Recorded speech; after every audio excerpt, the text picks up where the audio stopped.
Be comfortable sharing some of your own psychedelic experiences? Sure, sure. I mean, the DMT experiences are by far the most profound. And those are the ones that have really made me, every time I've done it, it's just completely made me rethink how I interface with people, what life is, and what that experience, what is that? Is that a well of souls you're entering into? Is it another dimension?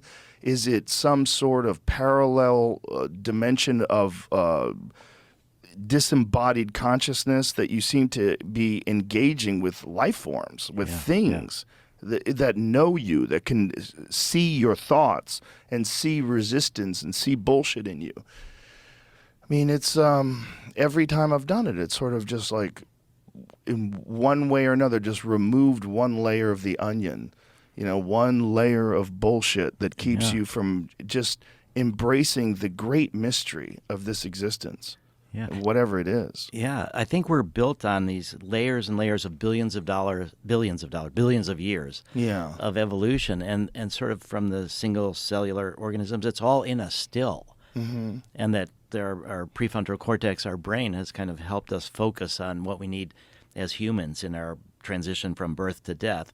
But that when you we talk about the default mode network, which is sort of the part of the brain that's identified as the sense of self. Mm-hmm. And the classic psychedelics weaken that part, and then more information floods. So I think we can get back through all of the intercellular knowledge that is stored in our bodies, and connect with this deeper unitive sense. It's amazing. Yeah, it's also, they help so much to abandon preconceived notions and just sort of, we don't realize how much of the way we sort of see ourselves and see the world is a kind of a convenient set of armor that we put on to try to protect us from uncomfortable thoughts and protect us from, just mystery. The mystery of but there is a lot of mystery in life. It's mostly mystery. Yeah. And I think psychedelics are the greatest mystery. And there's something about them that's just the idea that it exists,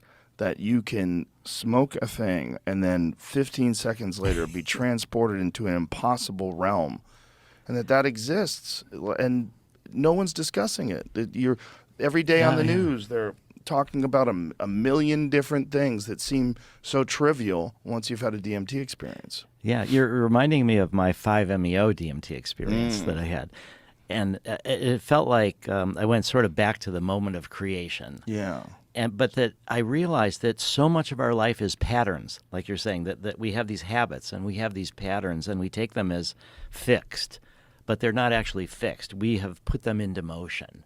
And this 5-MeO, by bringing me back to this moment of creation, it helped me realize that the new can enter at any moment, that there's a way. And so I've actually felt that experience which I had one time back in 1985, has been a big part of our success to get to the place that we're at now with psychedelic research, with MDMA therapy, because it helped me to realize that whenever I felt blocked or stuck, that I could try to find something new to enter into the picture, that there's this perpetual ability to connect with creation, to connect with the new, and so much of our life is on cruise control, is on these patterns. And it's easier to do it that way. It is, and there's advantages to that, so we don't have to rethink things all the time, but it also narrows our vision. Yeah, it very much so does. It's just so easy to fall into patterns. You fall into the patterns of the group that you hang out with. You fall into patterns of accents and, dress and the way people behave and think about things and the concepts that they adopt. And when you have like a real breakthrough psychedelic experience, it just makes all that seem so trivial. My DMT experience, my first 5-MeO experience, I've done both multiple times, but the first 5-MeO experience, I thought I fucked up. I thought it's over, because there was a moment when you're entering into whatever that great white field of geometry is, where you go, oh my God, am I dying? Like it feels like there's no way I'm coming back from this. Like I've gone so far, and then that fear that fear subsided once the experience just fully kicked in. Like the fear was at the doorway to the experience. Like, oh no, what have I done? And then you go into that. What the weirdest thing about 5-MeO too is the lack of visuals.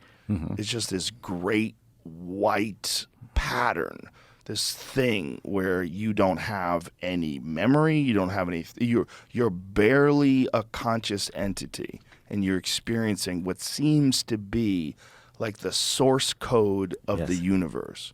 I mean, it's just a get. It's like I felt like I was shot through a rocket to the center of everything.